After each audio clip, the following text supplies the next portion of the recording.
¿Y por qué nunca entran ahí dos instituciones como son el ejército y la iglesia?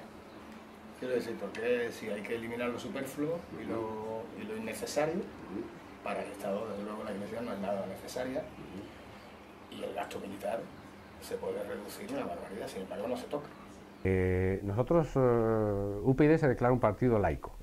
Laico significa que quiere absoluta independencia de lo que es el Estado, de lo que es la religión, cualquiera de las religiones, ¿no? Y es un término que nosotros defendemos en fin, con seguridad, porque entendemos, además es curioso, porque el laicismo es un término que inventó la Iglesia en sus tiempos para garantizar que los príncipes no intervinieran en la elección de obispos, ¿no? Con lo cual ahora parece que es un poco inventado por la sociedad civil para defenderse de la interferencia de la Iglesia, ¿no? Nosotros creemos que la libertad incluye la libertad religiosa y por lo tanto debe de garantizarse que cualquier persona pues tenga su libertad de culto y sus estructuras en las cuales pues ellos puedan, cada persona pueda practicar su creencia religiosa, ¿no? Y por lo tanto lo que entendemos es que tiene que ser independiente, es decir, que no tiene que verse... En este país hay un concordato que es una aberración, y eso sin contar la de miles de millones de euros que van a la iglesia a través de mantenerle bienes patrimoniales, restaurarle bienes patrimoniales, actos de todo tipo. Eso es una realidad en este país. Sin embargo, ahí no se ha aplicado ningún recorte. Por lo menos yo no conozco ninguno. Bueno, pues si lo hay, indudablemente, pues hay que eliminarlo, ¿no? En el sentido de que, hombre, la Iglesia también desarrolla una obra social que es importante, ¿no? A través de Cáritas, a través de unas eso, ¿no? subvenciones oficiales. Y lo que es cierto también es que la Iglesia pues es depositaria de un patrimonio cultural pues que tenemos que defender y tenemos que proteger, pero indudablemente sin ningún tipo de recato, es decir, todo lo que entendamos que no es propio de esa labor social o de esa labor de defensa del patrimonio, pues entonces la Iglesia tendrá que ser sufragada por sus fieles, ¿no? Lo mismo que entendemos que los sindicatos deben ser sufragados por sus afiliados, y lo mismo que entendemos que los partidos pues debería de llegarse a que fueran sufragados por sus propios afiliados, ¿no? Si se tiene que ayudar a mantener un patrimonio cultural importante, pues lo menos que debería de compartirse por como muy poco en la titularidad de ese patrimonio, pero es que no ocurre eso. O sea, se mantiene incluso excesivamente, y la titularidad sigue siendo de la Iglesia. Bueno, y esos son dinero que a fin de cuentas salen de los ciudadanos. Todo ese dinero sale de los ciudadanos. Es lo mismo que con por ejemplo, con no comprar los 24 helicópteros Tiger que se van a comprar este año, no hubiera hecho falta congelar las pensiones. Se hubieran sacado los 600 millones de euros que se sacaron de la congelación de las pensiones. Sin embargo, nadie habla de recortar el gasto militar. Yo no sé si eso es una herencia del pasado, porque probablemente puede ser que sea una herencia del pasado, que hay ciertos temas que son reminiscentes, pero yo no escucho todavía a ningún político hablar de recortar otro tipo de gastos que son incluso más superfluos todavía, ¿no? Porque nosotros ahora mismo la posibilidad de una guerra es más bien remota, cuando no es inexistente, ¿no?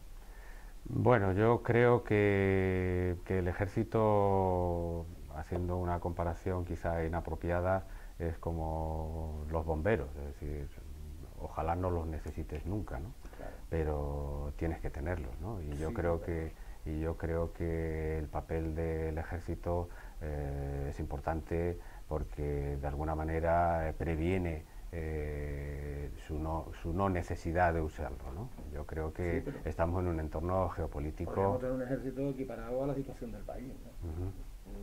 O sea, que no se pide que desaparezca, no se trataría de que desapareciera, sino que si el país está en crisis, pues lo lógico es que el ejército también esté en crisis, ¿no? Y sin duda que también esté en crisis, pero no, aquí la crisis por lo visto es para el país nada más. Yo creo que todos al final están afectados por la crisis, ¿no? Lo que es cierto es que bueno, pues muchas veces el gasto militar se orienta también a lo que son las misiones internacionales en las cuales participan nuestro que ejército, también, ¿no? que también habría que hablar un rato de Que cuando están nuestros marineros pues en el mar de Somalia pues tratando de defender a los pesqueros, pues bueno, pues eso es una labor, ¿no? China, Efectivamente, ¿no? Y cuando, bueno, pues tenemos un vecino un poco inestable en el sur, ¿no? Que obviamente pues las mejores disposiciones es a tener la mejor vecindad con ellos, ¿no? Pero bueno, el tener un ejército moderno, preparado y profesional, yo creo que es una garantía de seguridad, ¿no?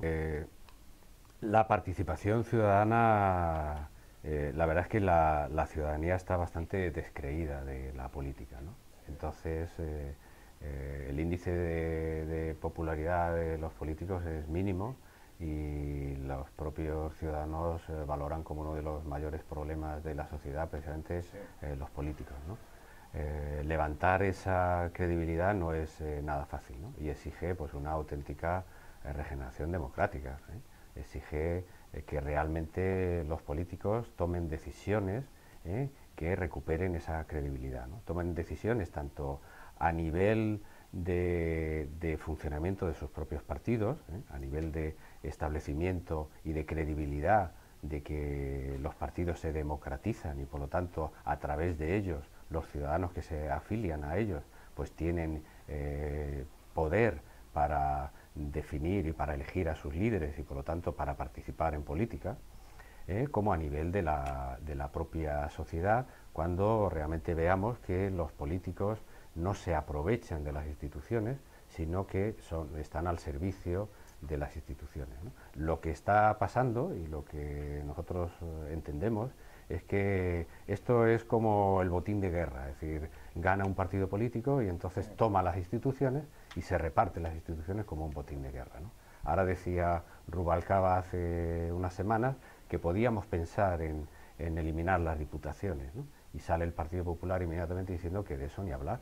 Claro, ahora que son nuestras, vamos a ponernos a decir que son innecesarias, ¿no? Eso es una muestra de que realmente las instituciones son el botín de guerra del resultado electoral. Y cuando nosotros planteamos la necesaria reducción del número de ayuntamientos, que tenemos 8.200 ayuntamientos, eso supone reducir el número de concejales. Pero claro, los partidos grandes, los partidos viejos y grandes que nosotros llamamos, no quieren reducir el número de concejales, porque los concejales que tienen son su base de voto. Ellos, sus familiares y sus conocidos, es la base de su voto. Y por lo tanto no están dispuestos a renunciar a esa base de voto y por lo tanto a esa base de poder, a ese clientelismo. Entonces, en la medida en que los políticos no tomen esas decisiones que se vean como realmente una renuncia de sus privilegios y por lo tanto un recorte de esos privilegios, pues no podemos recuperar esa confianza, ¿no?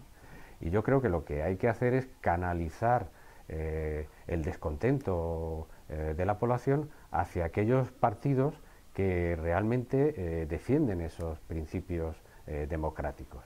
Y si no lo encuentran, pues crear esos partidos entre ellos, crear esos partidos para defender esos principios democráticos. Crear un partido es muy difícil porque exige mucha participación de los afiliados, es un esfuerzo importante, pero es una necesidad como instrumento de poder influir en la sociedad, porque es a través de los partidos como se llega a las instituciones y desde las instituciones como se pueden hacer las reformas, ¿no? Entonces hay que transmitir credibilidad con acciones, con hechos, renunciando a los privilegios y planteando modificaciones del Estado, lo que nosotros llamamos la dieta magenta, la dieta UPyD, reducir la estructura del Estado, y eso realmente daría credibilidad a que los políticos están dispuestos a corregir y a hacer más operativo, más eficaz y menos privilegiado lo que es el servicio a la administración. Y en cuanto a Europa... Una preguntita al hilo de lo que me estabas contando. ¿Cuál es la opinión que te merece, por ejemplo, el experimento que ha hecho el Partido Socialista francés, que ha abierto las primarias no a los militantes o a los afiliados, sino a la ciudadanía en general, para que todo el que quisiera pudiera ir y votar por un candidato determinado? La verdad es que me parece muy novedoso, ¿no? Yo lo escuché hace unos días y me pareció muy muy novedoso, ¿no?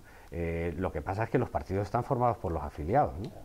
Digamos que ellos son los que deberían de tener ese derecho, entre comillas, preferente, dado que están en los partidos, trabajan en los partidos, defienden los partidos y por lo tanto trabajan y se dejan su trabajo y su dinero y su tiempo, pues debería de respetarse esa figura, ¿no? Nosotros tenemos en UPyD la figura del simpatizante, porque creemos que también es una figura importante, alguien que no se siente del todo vinculado al partido, pero que de alguna manera se colabora con él, ¿no? Y se le da estatuto de simpatizante y por lo tanto se le dan también opciones a que participe en los procesos de primaria, ¿no? Bueno, yo creo que Europa es nuestro destino natural, es decir, nosotros... ¿Tú ves ahí en Europa la misma duplicidad que me has explicado antes con las autonomías y con los ayuntamientos? Es decir, con el Parlamento Europeo, o si no, a lo mejor no es la palabra exacta duplicidad, sino un poco vacío de contenido. Yo creo que no, yo creo que la función de Europa y en particular del Parlamento Europeo es precisamente elaborar las leyes de armonización de toda Europa, ¿no? Y eso es muy importante, ¿no? Porque si lo que queremos es tener no ya solo un mercado único a nivel económico, sino lo que queremos tener es una unidad de acción, pues necesitamos tener unas leyes que sean uniformadoras de todos los aspectos, ¿no? Cuando hablamos de medio ambiente o cuando hablamos de cualquier otro aspecto, pues necesitamos esas leyes armonizadoras que realmente permitan lo que es la relación unitaria igual entre todos los países de la Unión, ¿no? Pero como sabes, en Europa no se llegó a aprobar la Constitución Europea. Eso fue realmente una apuesta valiente por hacer un salto cualitativo fundamental en la Unión de Europa, ¿no? La Constitución no llegó a aprobarse, en España se aprobó, pero no en otros países y por lo tanto quedó abandonada. Entonces la Unión Europea es una unión imperfecta, es decir, en el tema fiscal pues no hay tal unión, entonces lo que hay es que en determinadas parcelas competenciales pues los Estados no han renunciado a su soberanía a favor de la Unión Europea. Entonces, indudablemente, esa unión es imperfecta, ¿no? Si comparamos Europa con Estados Unidos, pues vemos las consecuencias, ¿no? Aquí se está hablando ahora, con la crisis económica, de la necesidad de tener un tesoro, un banco, o sea, un banco central existe, pero un tesoro en cuanto a recursos económicos para eso. Pero claro, ¿para qué? Pues para actuar un poco como Estados Unidos con su Reserva Federal, ¿no? Sí. Pero claro, ese nivel de soberanía todavía no se ha dado, ¿no? Y entonces, indudablemente, Europa todavía está a medio construir, porque por un lado están entrando nuevos países que tienen también pues, su retraso en desarrollo y por lo tanto sus necesidades que la Unión Europea trata de amortiguar, y por otro lado pues hay ámbitos de soberanía que los países no han renunciado a ella, sí. Y por lo tanto hace falta una armonización, ¿no? Yo creo que por un lado puede estar ese sentimiento ciudadano, pero yo creo que por encima de eso tiene que estar la grandeza de los políticos de ser capaces de transmitir a sus ciudadanos que en la unión está la fuerza, ¿no? Y que son más las ventajas y los beneficios que se obtienen de esa unión que los inconvenientes que se derivan de ella, ¿no? Porque efectivamente cuando hay crisis, pues la tentación de cada cual es a defenderse cada cual a su manera e independientemente, ¿no? Pero yo creo que en la unión está la fuerza y de hecho pues España es uno de los grandes beneficiarios de la Unión Europea, ¿no? Y yo creo que ahí es donde está la gran altura de miras de los políticos, de ser capaces de transmitir a su pueblo de que, aunque en circunstancias particulares pueda suponer un esfuerzo, pero en su globalidad pues son mejoras y es mejor garantía de futuro para todo lo que es la Unión Europea, ¿no?